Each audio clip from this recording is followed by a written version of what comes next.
नमस्ते दोस्तों, मैं हूं सुतपा। मैं आप सबको स्वागत कर रही हूं मेरे चैनल में जिसका नाम है learn right everywhere by Sutapa. आज जो है हम लोग क्लास 7 ज्योग्राफी का चैप्टर नंबर 7 कवर करने वाले हैं और चैप्टर नंबर 6 में हम लोग जो है फ्लोरा एंड फौना के बारे में पढ़े थे। मतलब हमारे एनवायरनमेंट में हमें कितनी तरह का वेजिटेशन मिलता है, कहाँ पे कैसा वेजिटेशन मिलता है एंड कहाँ पे कैसे एनिमल्स हमें देखने को मिलते हैं, कैसे बर्ड्स देखने को मिलते हैं, इन सब के बारे में जो है हमें थोड़ा बहुत जानने को मिला था। और आज का जो लेसन है ये हमारे ऊपर ही है एंड हम लोग जो है एनवायरनमेंट के ऊपर कितना डिपेंडेंट है एंड हमारा एनवायरनमेंट कैसा होता है, हमारा सेटलमेंट कैसा होता है, हम कैसे जगह पे रहते हैं, किस जगह पे रहने की पसंद करते हैं एंड ये जो सब चीजें हैं हम अपने बारे में आज थोड़ा सा हमारे एनवायरनमेंट के बारे में डिस्कस करेंगे। ये चैप्टर नंबर 7 है क्लास 7 ज्योग्राफी बुक का, एनसीईआरटी का। ये जो एनवायरनमेंट का मतलब पोर्शन चल रहा है ज्योग्राफी बुक का, ये एनवायरनमेंट जाके आपको एनवायरनमेंट से लिंक कर रहा है जो कि दूसरे सिलेबस मतलब सिलेबस में दूसरे सब्जेक्ट के हिसाब से दिया गया है। चाहे आप कोई भी एग्जाम की प्रिपेयर कर ले, सारे एग्जाम में जो है आपको एनवायरमेंटल स्टडीज भी पढ़नी होती है, तो इनसे मतलब इनके लिए जो है आपको अलग तरह की बेसिक नॉलेज लेने की जरूरत नहीं है अगर आपका एनसीईआरटी स्ट्रांग है। तो अगर आपका ज्योग्राफी एनसीईआरटी बहुत अच्छे से कवर कर लिए हैं, तो आप लोगों ने कवर कर लिए हैं, तो ये आपका एनवायरनमेंट का जो है बेसिक फंडामेंटल थिंग्स जो है इसी से ही कवर हो जाएगा। एंड एडवांस लेवल के लिए जो है आपको कोई भी एग्जाम के लिए अगर प्रिपेयर कर रहे हैं तो उसके लिए थोड़ा बहुत रेफरेंस बुक पढ़ने के बाद आपका जो है एनवायरमेंटल स्टडीज का पेपर कंप्लीट हो जाएगा। ठीक है, तो यहाँ से ही हमारे एनवायरनमेंट एंड ज्योग्राफी दोनों का स्टडीज जो है स्टार्ट हो रहा है, तो अच्छी तरह से समझने की कोशिश कीजिए। एंड एनवायरनमेंट का कुछ क्वेश्चन जो भी कॉम्पिटिटिव के लिए प्रिपेयर करें उनके लिए ये चीज है कि अगर आप एनवायरनमेंट का मतलब जो भी पोर्शन आ रहा है उसको थोड़ा सा आपका जो क्वेश्चंस आया है, प्रीवियस से क्वेश्चंस आया है एनवायरनमेंट के ऊपर, उसके साथ अगर लिंकअप करेंगे तो आपको समझ में आ जाएगा कि क्वेश्चन कितने लेवल पे आ रहा है। ठीक है, एंड कौन कौन सा चीज जो है आपको एनवायरनमेंट के साथ लिंक कर रहा है एंड किस तरह से आपको जो है आंसर करनी होगी, तो ये सब जो है आपको इसी चीजों से ही स्टार्ट हो रहा है। तो ध्यान से सुनिए, अच्छे से सुनिए और एनवायरनमेंट का जो भी टॉपिक से लिंक हो रहा है उसको अच्छे से अलग से सेपरेट करके नोट्स बना के अच्छे से पढ़ने स्टार्ट कीजिए, ताकि जो रेफरेंस बुक का मैं मतलब वीडियोस बनाऊंगी, जो हमारा मतलब यूपीएससी का एनवायरनमेंट का बुक है, शंकर आईएएस का बुक है और चाहे दूसरे मटेरियल जो भी एनवायरनमेंट के लिए प्रोवाइडेड है, वो सब जब कवर करूंगी ये आपका बेसिक जो है मतलब ऑलरेडी जो है प्रिपेयर अलग से रहेगा, तब आपको समझने की कोई भी डिफिकल्टीज नहीं रहेगी। ठीक है, वहां पे देखिए आप जब रेफरेंस बुक कंप्लीट मतलब पढ़ाई कर रहे हैं कोई भी कॉम्पिटिटिव के लिए, जो भी रेफरेंस बुक आप पढ़ रहे हैं, मान लीजिए आप एनवायरनमेंट के लिए पढ़ रहे हैं, तो एनवायरनमेंट में कुछ टिपिकल वर्ड्स होगी जो वहां पे दे दिया गया होगा, लेकिन यहाँ पे जो है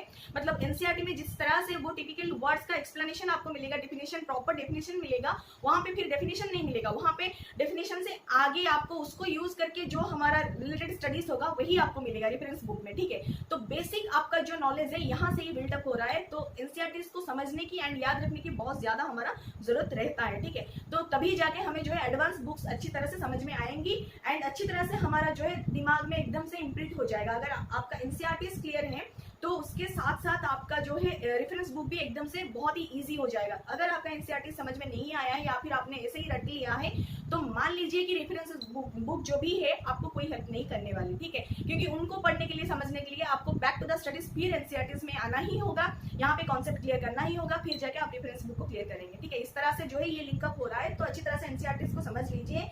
भले ही ये बच्चों का पढ़ाई है, पर बच्चों का पढ़ाई हमें याद नहीं रहता है, जब हम हायर क्लासेस में चले जाते हैं बहुत माइनर मिस्टेक्स हम लोग जो है करते रहते हैं, तो ये जो है यहाँ पे हमें रिकैप करने की बहुत ही अच्छा चांस मिल रहा है। ठीक है, तो चलिए स्टार्ट करते हैं। हमारा जो है क्लास 7 का जो मतलब चैप्टर नंबर 7 है हमारा ह्यूमन एनवायरनमेंट के ऊपर। ठीक है, ये चैप्टर नंबर 7 है हमारा human environment and human environment में क्या आता है।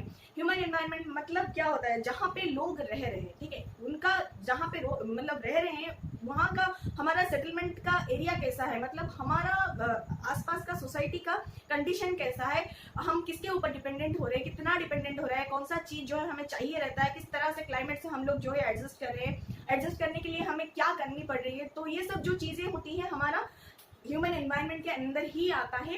तो इसके ऊपर थोड़ा सा हम चर्चा करेंगे। तो इसके ऊपर बेसिक 3 पॉइंट जो है हमारा आता है ह्यूमन एनवायरनमेंट में। पहला आता है कि हमारा सेटलमेंट, दूसरा आता है हमारा ट्रांसपोर्ट एंड तीसरा आता है हमारा कम्युनिकेशन। ठीक है, तो पहले जब भी हम ह्यूमन एनवायरनमेंट के बारे में चर्चा करेंगे तो हमारे दिमाग में पहले यह आता है कि हम लोग रह कहाँ रहे हैं। ठीक है, कहाँ पे हम लोग रह रहे हैं, ये हमारा सेटलमेंट होता है। हम जहाँ पे भी रह रहे हैं वहां से हमें जो भी नेसेसिटीज होता है वहां तक हमारा ट्रांसपोर्टेशन फैसिलिटीज कितना अच्छा है या फिर कितना बुरा है, ये हमारा सेकंड पॉइंट होता है ह्यूमन एनवायरनमेंट का। फिर तीसरा आता है वहां तक हमारा कम्युनिकेशन फैसिलिटीज कैसा है, वहां पे हमारा नेटवर्क फैसिलिटीज कैसा है, कम्युनिकेशन कैसा है, मीडिया का कम्युनिकेशन कैसा है, मास मीडिया कैसे पहुंच रहे हैं या फिर नहीं पहुंच रहे हैं। ठीक है, वो सब जो आता है हमारा तीसरा कैटेगरी है। ये सब मिला के जो है हमारा ह्यूमन एनवायरनमेंट क्रिएट करता है। ये ह्यूमन के लिए ही चाहिए, कोई जानवर के लिए ट्रांसपोर्ट जरूरत नहीं है, कोई जानवरों के लिए आपको कम्युनिकेशन की जरूरत नहीं है, उनके लिए ये सब जरूरत नहीं है। हम लोग ये अच्छी तरह समझ चुके हैं। हम लोग जब फ्लोरा एंड फौना के बारे में पढ़े थे उस टाइम जो है हमें बस एनवायरनमेंट के बारे में ही पता चला था, उनका सेटलमेंट पता चला था, लेकिन ये ट्रांसपोर्ट कम्युनिकेशन इन सब को जो है हमें जरूरत नहीं था वहाँ पे, क्योंकि उनको ये सब जरूरत नहीं है। ये सब जरूरत हमें ही है, हमें ये सब सेटलमेंट में चाहिए, ठीक है। तो थोड़ा सा उसको भी हम लोग समझेंगे। पहले जानते हैं कि सेटलमेंट क्या होता है। तो सेटलमेंट ये होता है कि लोग जहाँ पे भी घर बनाने की सोच रहे हैं, हम जहाँ पे भी घर बनाते हैं उसको हम लोग बोल रहे हैं कि सेटलमेंट्स, ठीक है। हम कहीं पे भी अगर घर बना रहे हैं तो ये हमारी सेटलमेंट है, या फिर ये हमारी सेटलमेंट होने की इच्छा है। हम डिजायर कर रहे हैं कि हम यहाँ पे सेटल हो जाएं, घर पर बनाएं एंड अच्छे से रह जाएं, ठीक है। यही हमारे सेटलमेंट होता है। और जहाँ पे बहुत ज्यादा सेटलमेंट हो जाता है उसको हम लोग बोलते हैं साइट, ठीक है। जहाँ पे आपको बहुत ज्यादा घर बनी हुई दिख रही है, लोग जो है बहुत ज्यादा रह रहे हैं, वो एरिया जो है आपको अच्छा खासा क्राउडेड लग रहा है, वहाँ पे लोग जो है बहुत ज्यादा रहने के लिए पसंद कर रहे हैं, तो ये सब जो है साइट हो रहा है, ठीक है। बहुत ज्यादा सेटलमेंट आपको जहाँ पे दिखेगा उसको हम लोग बोलते हैं साइट, ठीक है। तो एक जगह जो है साइट बनने के लिए उसका कुछ आइडियल कंडीशंस होनी चाहिए। अगर वो जगह के पास अगर ये 4 कंडीशन होता है तो हम मानते हैं कि ये एक आइडियल साइट है जहाँ पे बहुत ज्यादा सेटलमेंट हो सकता है, ठीक है। तो वो 4 कंडीशन क्या है? पहला तो है यहाँ पे फेवरेबल क्लाइमेट होनी चाहिए।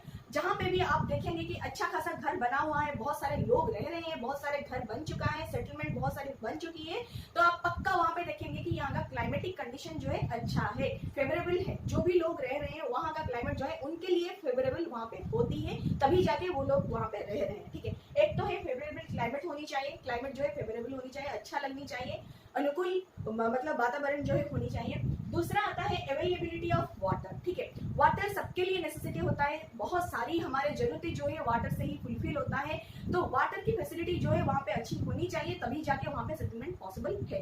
इसीलिए हमारे एंशिएंट टाइम में जो है लोग ज्यादातर नदियां जो होती थी उनके किनारे ही बस जाते थे, क्योंकि एक तो वहाँ का क्लाइमेट अच्छा रहता था, दूसरा जो है यहाँ में मतलब यहाँ उनको पानी अच्छा खासा मिल जाता था, जितना भी वो चाहे अच्छे खासे यूज कर लेते थे, एंड पानी का जो है शॉर्टेज कभी उनको फेस करने की नहीं पड़ती थी, ठीक है। तो इसीलिए जो है हमारे एंशिएंट पीपल जो थे, एंसेस्टर्स जो थे, हिस्ट्री में हम लोग अगर पढ़े होंगे तो याद होगा कि ज्यादातर इंडस रिवर, गंगा रिवर, इनके किनारे जो है बहुत ज्यादा लोग रहने लगे थे। इसी का मतलब कारण यही होता है कि एक तो यहाँ का फेवरेबल क्लाइमेट रहता है, मॉडरेट क्लाइमेट रहता है पानी का फ्लो की वजह से, दूसरा है पानी अच्छा खासा सुविधा से मिल जाता है, तीसरा कंडीशन ये होता है कि सुइटेबल लैंड होता है, ठीक है। सुइटेबल लैंड होता है मतलब लैंड जो है आपको कुछ भी मतलब कई किसी नजर से भी आप देख लीजिए, लैंड जो है सुटेबल होनी चाहिए, यानी कि आप चाहे घर बना रहे हो, आप चाहे कुछ भी कंस्ट्रक्शन कर रहे हो, आप चाहे कल्टीवेशन कर रहे हो, आप चाहे रियरिंग एंड हर्डिंग कर रहे हो, या फिर आप चाहे कुछ भी पालतू जानवर रख रहे हो, तो सबके लिए जो है सॉइल जो है सुइटेबल होनी चाहिए, सॉइल का जो है कुछ अच्छा क्वालिटीज होनी चाहिए, तभी जाके आप जो है वहाँ पे रह पाओगे, ठीक है। एंड फर्टाइल सॉइल जो है वो भी एक आइडियल कंडीशन क्रिएट करता है सेटलमेंट के लिए। फर्टाइल सॉइल मतलब सॉइल का फर्टिलिटी, फर्टिलिटी मतलब ये जितना उपजाऊ होता है वहाँ पे लोग उतना रहने की पसंद करते हैं। हालांकि अभी का कंडीशन ये नहीं होता है, अभी जहाँ पे भी प्लॉट मिलता है लोग खरीद के घर बना लेते हैं। फर्टाइल सॉइल से यानी कि उपजाऊ सॉइल से किसी को कोई मतलब नहीं है, इससे बस हमारा जो किसान भाई रहते हैं उन्हीं को ही मतलब रहता है, और बाकी लोगों को फर्टाइल सॉइल से कोई मतलब नहीं है। हमें तो घर ही बनाना है, तो सॉइल फर्टाइल रहे या नहीं रहे उससे हमें क्या मतलब है, ये हमारा थिंकिंग आजकल का बन चुका है। पर हमारे एंसेस्टर्स जो थे वो ज्यादातर सॉइल की फर्टिलिटी को ही देखते हैं, एंड फर्टाइल सॉइल जो है आपको बहुत अच्छा मिलेगा कहाँ पे, नदी के किनारे। वो क्यों होता है वो भी हम लोग पढ़ चुके हैं। हमारा जो फ्लड आता था, फ्लड का जो डिपोजिशन होता है जिससे हमें जो है फर्टाइल सॉइल मिलता है नदी के किनारे बहुत ज्यादा, ठीक है। तो उसकी वजह से जो है लोग वहाँ पे बहुत ज्यादा रहते थे। और एक जो रीजन ये भी हो सकता है कि ट्रांसपोर्टेशन, तो आगे जो हमारे एंसेस्टर्स थे, पुराने जो लोग थे, वो ज्यादातर जो है वाटर मीडियम को मतलब यूज करते थे ट्रांसपोर्टेशन के हिसाब से, ठीक है। एक तरह का ये ट्रांसपोर्टेशन मीडियम भी कहलाता था, जिस तरह हम लोग रोड में ट्रांसपोर्ट करते हैं उस हिसाब से ये लोग जो है पानी के थ्रू से भी ट्रांसपोर्ट हो रहा था, उस टाइम ज्यादा हो रहा था, अभी भी हो रहा है पानी में ट्रांसपोर्टेशन, लेकिन अभी हमारा जो है दूसरे जो मीडियम से बहुत ज्यादा फ्लरिश हो चुके हैं, बहुत ज्यादा एडवांस्ड हो चुके हैं, बहुत ज्यादा फ्लरिश्ड हो चुके हैं, जिसकी वजह से हम ज्यादातर जो है इनलैंड वाटर सिस्टम को इतना ज्यादा यूज नहीं कर रहे हैं जो कि पहले बहुत ज्यादा यूज होता था, ठीक है। तो ये सब जो है कुछ आइडियल कंडीशंस मतलब आइडियल कैरेक्टरिस्टिक्स होती है, जिसकी वजह से हम एक जगह को जो है सेटलमेंट के हिसाब से चुनते हैं एंड वहाँ पे फिर घर बनाते हैं, फिर रहते हैं, तभी जाके बहुत सारे सेटलमेंट होने के बाद ही ये चीज जो है, ये जगह जो है साइट में कन्वर्ट होता है, ठीक है। फिर सेटलमेंट होने के लिए आपको दो चीज मतलब सेटलमेंट का दो टाइप भी होता है, दो तरह का सेटलमेंट हमें जो है देखने को मिलता है। एक होता है टेम्पररी एंड दूसरा होता है परमानेंट, ठीक है। तो टेम्पररी सेटलमेंट कहाँ पे होता है, ज्यादातर जो डीप फॉरेस्ट होता है, बहुत घना जंगल जहाँ पे होता है वहाँ पे टेम्पररी सेटलमेंट होता है। लोग कुछ दिन मतलब कुछ दिनों तो वहाँ पे रहते हैं, फिर बाद में जो है उस जगह से छोड़ के चले जाते हैं, कोई भी रीजन हो सकता है। फिर जो हॉट रीजन होता है, मतलब एक्सट्रीमली हॉट, एक्सट्रीमली कोल्ड, या फिर डेजर्ट का जो भी एरिया होता है वहाँ पे भी मतलब ज्यादातर आप देखे होंगे टीवी में ऐसे कुछ शोज वगैरह में जो भी देखे होंगे, आपको पता होगा कि डेजर्ट एरियाज में भी कहीं एक जगह पे ठहराव नहीं होता है लोगों का। लोग जो है बंजारा टाइप्स जो है होते हैं एंड एक जगह से दूसरी जगह जो है अपना सेटलमेंट्स चेंज करते रहते हैं, तो इनको हम लोग क्या बोलते हैं, टेम्परेरी सेटलमेंट्स, ठीक है। और जो लोग ज्यादातर हंटिंग गैदरिंग का प्रैक्टिस करते हैं, शिफ्टिंग कल्टीवेशन प्रैक्टिस करते हैं। शिफ्टिंग कल्टीवेशन मतलब कहीं पे कुछ मतलब बहुत एक बड़ा सा जगह जो है उसको आग लगा दिए, साफ कर दिए, वहाँ पे जो है कल्टीवेट कर लिए, फिर वहाँ का फर्टिलिटी जो है खत्म हो जाता है, तो फिर वो लोग जो है दूसरी जगह पे शिफ्ट होते हैं, फिर वही प्रोसेस जो है दोहराते हैं, ठीक है। उस हिसाब से वो लोग जो है कल्टीवेशन शिफ्ट करते रहते हैं, अपना सेटलमेंट भी शिफ्ट होता रहता है। ये हमारा टेम्परेरी सेटलमेंट में ही आता है। और कल्टीवेशन के हिसाब से भी जो है लोग एक जगह से दूसरी जगह जो है सेटलमेंट चेंज करते रहते हैं, इस हिसाब से ये भी टेम्परेरी माना जाता है।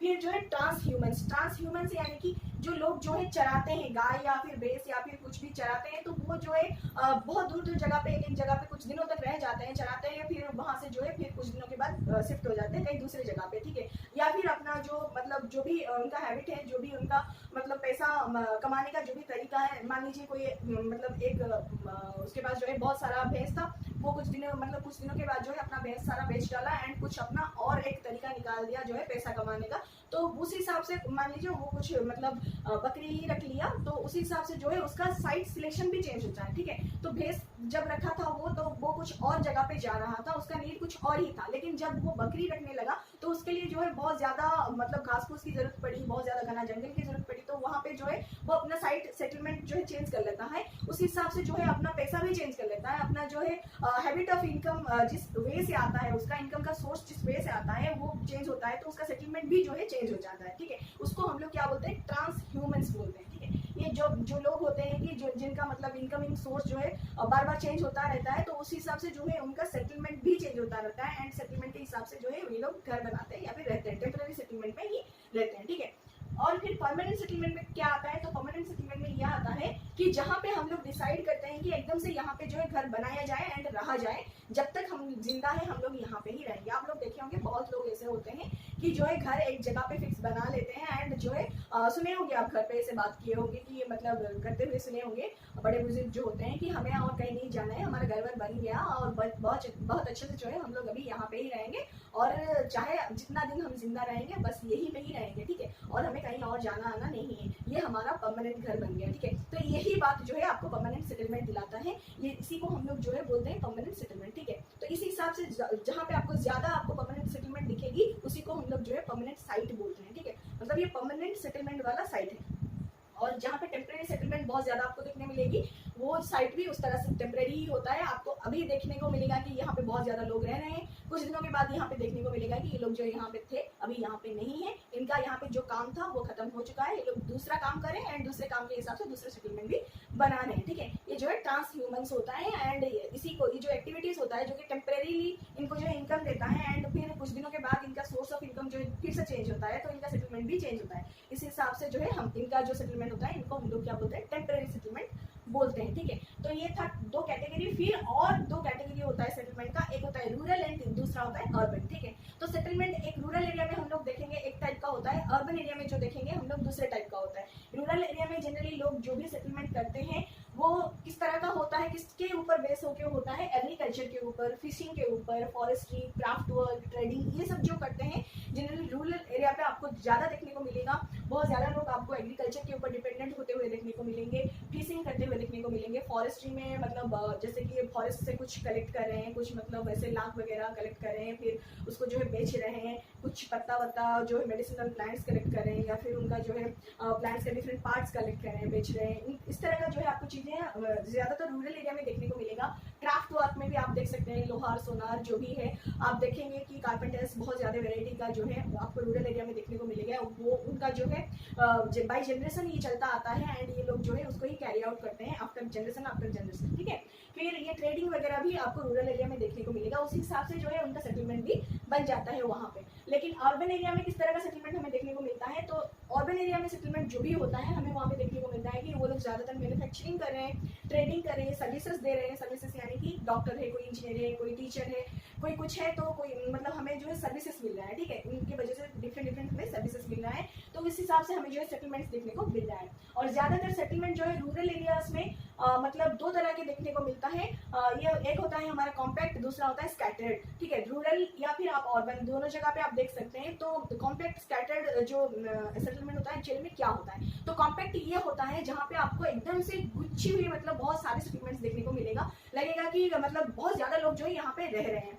मान लीजिए एक एरिया आप ले लीजिए, 1 स्क्वायर किलोमीटर का एरिया आप ले लीजिए, वहाँ पे पॉपुलेशन डेंसिटी जो है बहुत ज्यादा होगा, उसको हम लोग बोल रहे हैं कॉम्पैक्ट सेटलमेंट, ठीक है। तो वहाँ पे जो है बहुत ज्यादा लोग एकदम से रहने लगे हैं, उसको हम लोग कॉम्पैक्ट सेटलमेंट बोलते हैं। और स्कैटर्ड सेटलमेंट किसको बोलते हैं, जहाँ पे आप देखेंगे कि बहुत दूर दूर में एक घर जो है बना हुआ रहता है। ये ज्यादातर आपको पहाड़ी एरिया में देखने को मिलेगा। पहाड़ी इलाका जो होता है हमारा, पहाड़ों के ऊपर जो है कहीं एक जगह पे एक छोटा सा कुटिया बना हुआ है, थोड़ा दूर बहुत सारा मतलब दूर ऊपर आप देखेंगे तो और एक छोटा सा कुटिया आपको देखने को मिलेगा। उस हिसाब से जो है एकदम से स्कैटर्ड होता है, ठीक है, मतलब कहीं पे कुछ आपको डिफरेंट देखने को मिलेगा। एकदम से एक जगह पे गुच्छा हुआ आपको इतना सारा घर जो है देखने को नहीं मिलेगा, जो ज्यादातर हमें टाउन में देखने को मिलता है। लेकिन टाउन के बाहर थोड़ा सा आउटस्कर्ट एरिया में आपको अगर चले जाएंगे, वहाँ पे भी आपको स्कैटर्ड सेटलमेंट देखने को मिलेगा, जहाँ पे नई फ्लैट्स बन रहा हो, मतलब जहाँ पे नई मतलब जंगल साफ करके जो है प्लटिंग हुआ हो, और वहाँ पे जो है लोग नए प्लॉट खरीद रहे हैं और घर बना रहे हैं, तो आपको वहाँ पे स्कैटर्ड सेटलमेंट दिखेगा, ठीक है। एक जगह पे घर बना हुआ है तो बहुत ज्यादा प्लॉट्स जो है खाली पड़ा हुआ है, एंड कहीं कोने में फिर और एक जो है घर बना हुआ है, तो उस हिसाब से स्कैटर्ड सेटलमेंट जो है आपको अर्बन एरिया में, आउटस्कर्ट एरिया में जो है देखने को मिल सकता है, ठीक है।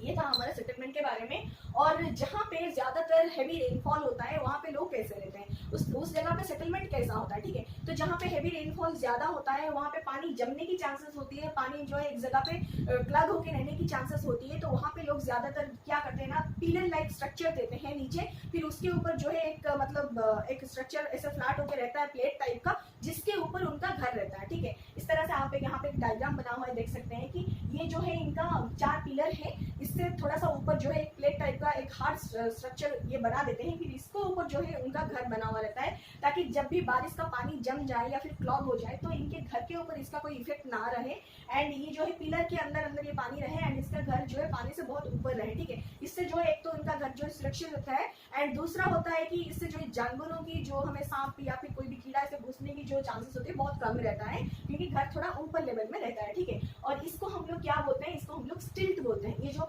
थोड़ा सा पिलर देके उसमें एक बेस बना के फिर उसके ऊपर जो है घर बनाते हैं, इसको हम लोग बोलते हैं स्टिल्ट, ठीक है। ये एक रेज्ड प्लेटफॉर्म करते हैं, रेज्ड प्लेटफॉर्म यानी कि प्लेटफॉर्म बनाते हैं थोड़ा सा हाइट में, उसके ऊपर जो है ये घर बनाते हैं, तो इसको हम लोग स्टिल्ट बोलते हैं। और जहाँ पे हैवी रेनफॉल होता है ज्यादातर वहाँ पे आपको फ्लैट रूफ देखने को नहीं मिलेगा, वहाँ पे आपको स्लैंटिंग रूफ्स देखने को मिलेगा, यानी कि एंगल में वो एकदम से स्लैंटिंग होता है, ताकि पानी जो है गिरने के बाद तुरंत से वो जो है नीचे चला जाए एंड एकदम से छत के ऊपर ना रहे, क्योंकि वहाँ पे हैवी रेनफॉल हो रहा है ना, तो पानी अटकने से छत का जो है खराब होने की चांसेस भी रहता है, इसीलिए वहाँ पे स्लैंटिंग रूफ ज्यादातर बनाया जाता है, ठीक है। ये कुछ सेटलमेंट के बारे में था। अब थोड़ा सा हम लोग जो है ट्रांसपोर्ट के बारे में जानेंगे। तो ट्रांसपोर्ट क्या है, मतलब ट्रांसपोर्ट किस लिए जरूरत है, ठीक है। ट्रांसपोर्ट इसलिए जरूरत है, हमें जो खुद का जाना आना होता है एक जगह से दूसरी जगह, उसके लिए हमें ट्रांसपोर्ट की जरूरत है। फिर हमारा जो सामान यहाँ से इधर से उधर जाता है, या फिर कहीं पे भी हम लेना चाहते हैं, उसके लिए भी जो है हमें ट्रांसपोर्ट की जरूरत होती है। तो दो चीजों के लिए, एक तो पीपल ट्रांसपोर्ट होता है, फिर दूसरा होता है गुड्स ट्रांसपोर्ट होता है, ठीक है। हमें कोई भी सामान ट्रांसपोर्ट करता है उसके लिए भी ट्रांसपोर्टेशन की जरूरत है, लेना है कहीं से एक जगह से दूसरी जगह लेना है तो हमें ट्रांसपोर्ट की जरूरत है। और पीपल ट्रांसपोर्ट होने के लिए भी हमें ट्रांसपोर्ट की मतलब पीपल का मतलब एक जगह से दूसरी जगह जाने के लिए भी हमें ट्रांसपोर्ट की जरूरत ही होती है, ठीक है। तो एंशिएंट टाइम में जनरली लोग जो है चल के ही एक जगह से दूसरी जगह जाते थे, अपने सर के ऊपर जो है कुछ सामान ले लेते थे, या फिर जिनके पास कुछ भैंस वगैरह या फिर जो है बुलक कार्ट होते थे या फिर बुलक्स होते थे, उनके ऊपर जो है वो लोग सामान भी लेते थे। लेकिन अभी भी आप अगर ऐसा मतलब सुनेंगे तो शायद ही बिलीव करेंगे कि अभी भी मतलब ऐसे जगह है जहाँ पे ज्यादातर मतलब ट्रांसपोर्ट होता है गुड्स का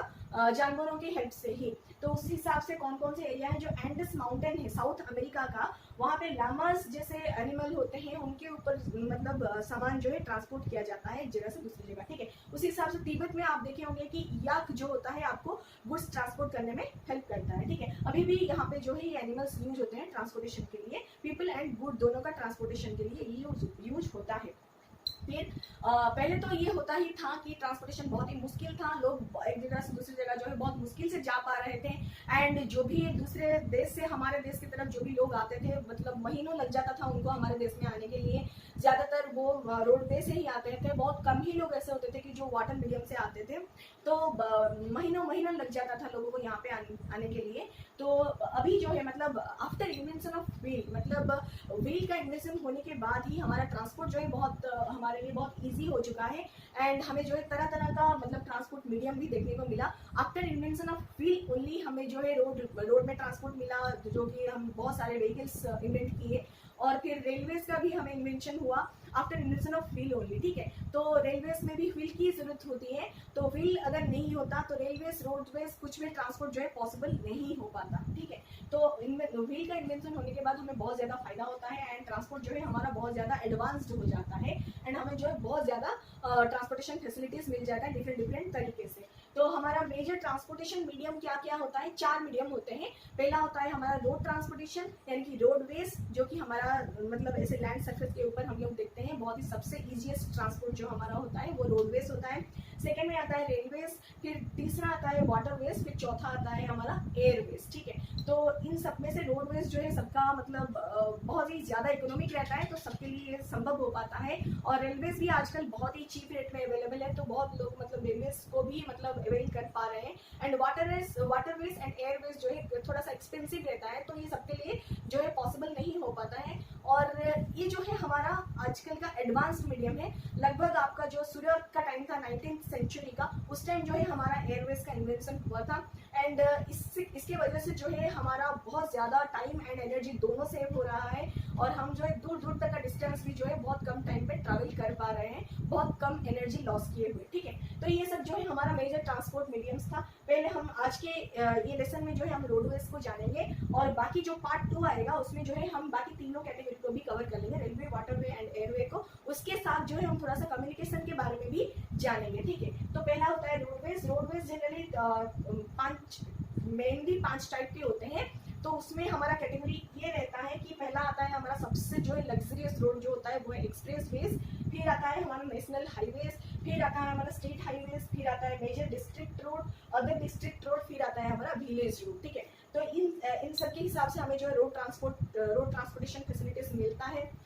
और ये जो विलेज रोड होता है मतलब एक्सप्रेस वेज जो होता है, ये ज्यादातर हमारा गोल्डन क्वाड्रिलेटरल जो है हमारा दिल्ली, मुंबई, कोलकाता एंड चेन्नई, ये 4 सिटी को जो है हमारा एक्सप्रेस वेज जो है कनेक्ट कर रहा है। गोल्डन क्वाड्रिलेटरल हम उसको बोलते हैं। एंड एक्सप्रेस वेज के बाद जो है नेशनल हाईवेज आता है। नेशनल हाईवेज को एक्सप्रेस वेज से कनेक्ट किया जाता है। फिर नेशनल हाईवे जो है स्टेट के साथ जो है स्टेट हाईवे से कनेक्टेड रहता है।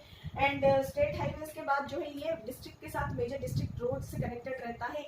और फिर मेजर डिस्ट्रिक्ट रोड के बाद अदर डिस्ट्रिक्ट रोड आता है थोड़ा सा कम कैटेगरी में। फिर अदर डिस्ट्रिक्ट रोड जो है विलेज रोड्स के साथ फिर कनेक्टेड रहता है, ठीक है। तो इस हिसाब से जो है हमारा रोड का जो है ट्रांसपोर्ट सिस्टम चलता रहता है। एंड विलेज रोड में जो कैटेगरीज है, विलेज रोड में 2 कैटेगरीज होते हैं। एक तो है जो हमारा अदर डिस्ट्रिक्ट रोड के साथ कनेक्टेड होता है, वो ज्यादातर हमें मेटल्ड ही मिलेगा, यानी कि पक्का रोड मिलेगा। और गाँव के अंदर जो हमें थोड़ा सा रोड देखने को मिलता है, कहीं ना कहीं हमें पक्का रोड देखने को मिल जाएगा जो कि मेटलिंग हुआ है। पर जहाँ पे मेटलिंग नहीं होता है, जो कि अनमेटल्ड रोड होते हैं, उसको हम लोग क्या बोलते हैं, कच्चा रोड, ठीक है। इस टाइप का रोड भी हमें गांव पे देखने को मिलता है, गांव के अंदर देखने को मिलता है ज्यादातर। तो विलेज रोड जो है ज्यादातर 2 टाइप के होते हैं। एक होता है पक्का रोड यानी कि मेटल्ड, एंड जो नॉन मेटल्ड होता है या फिर अनमेटल्ड होता है उसको हम लोग जो बोलते हैं कच्चा रोड, ठीक है। तो इस हिसाब से 2 विलेज रोड हमें देखने को मिलता है। एंड रोड बेस में मनाली और लेह जो हमारा मतलब सिटी है, मनाली से लेह को जो जॉइंट करता है, जो रोड है हमारा, वो जनरली हमारा one of the highest road है मतलब वर्ल्ड का, ठीक है। वर्ल्ड का ये बहुत ही मतलब हाईएस्ट रोड में आता है। ये हाईएस्ट पॉइंट हमारे देश का भी जो हाईएस्ट पॉइंट है, लेह एंड मनाली दोनों एरिया को कनेक्ट करता है। ये पॉइंट जो है आपको रिमेम्बर करनी होगी, अच्छे से याद रखनी होगी। फिर आता है कुछ रोड का कैटेगरीज, ठीक है। जो रोड जो है अंडरग्राउंड बनाए जाते हैं, यानी कि मतलब जमीन खोद के बनाए जाते हैं, उसको हम लोग क्या बोलते हैं, सबवेज बोलते हैं या फिर अंडरपाथ्स बोलते हैं, ठीक है। जमीन के अंदर जो रोडवेज बनाए जाते हैं उनको हम लोग सबवेज या फिर अंडरपाथ्स बोलते हैं। अगर कहीं पे रोड ऐसे ऊपर बनाया जाता है, मतलब कोई एक रेस्ड प्लेटफॉर्म है उसके ऊपर अगर रोड बना हुआ है, तो हम लोग उसको क्या बोलते हैं, फ्लाईओवर्स बोलते हैं, ठीक है। उस हिसाब से ये भी 2 कैटेगरीज होते हैं। अगर नॉर्मल रोड है तो है, अगर थोड़ा सा मतलब ग्राउंड को खोद के बनाया गया है, जमीन के अंदर तो उसको हम लोग बोलते हैं कि सबवेज या फिर अंडरपाथ्स। अगर वो जमीन से रेस्ड प्लेटफॉर्म के ऊपर बना हुआ है या फिर रेस करके बना हुआ है तो उसको हम लोग क्या बोलते हैं, फ्लाईओवर्स। ठीक है, तो उसी हिसाब से हमारा कुछ मतलब रोडवेज के बारे में थोड़ा बहुत नॉलेज हमें मिला है। अभी जो है नेक्स्ट लेसन में हम लोग रेलवेज के बारे में, वाटरवे एंड एयरवेज के बारे में अच्छी तरह से समझेंगे। फिर उसके बाद जो है हम कम्युनिकेशन के बारे में भी समझ जाएंगे। तो इसके साथ जो है हमारा चैप्टर 7 भी कंप्लीट हो जाएगा। ये पार्ट 1 था, पार्ट 2 जो है नेक्स्ट लेसन में मैं कवर करूंगी। तो आशा करती हूँ आपको अच्छी तरह समझ में आ गया होगा। अगर समझ में आया है, पसंद आ रहा है तो लाइक शेयर कमेंट करना, शेयर करना एंड सब्सक्राइब करना मत भूलिए।